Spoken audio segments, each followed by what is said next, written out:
Мен мұны эмнени айткым келет? Анткени алар күчтөнүп келатат. Экстремисттер. Өзгөчө диний экстремисттер. Жалган башка мамлекеттин үрп адатын таңуулап бизге. Ошону киргизип атышат.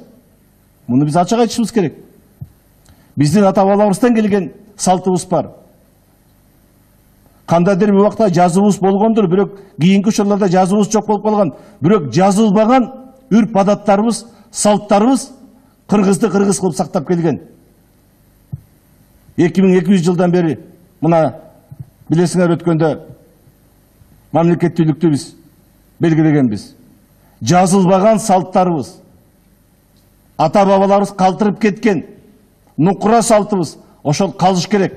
Ал кыргыздын идентификациясы. Башына чалма кийдирип, паранжа кийдирип, хиджаб кийген. Бул биздин салт эмес. Кыргыз элинин, кыргыз мамлекетинин салты эмес бул. Биз ошону ачык айтышыбыз керек. Аны исламга таянып алып, бизге таңуулаганды токтотушубуз керек биз. Токтотуш керек.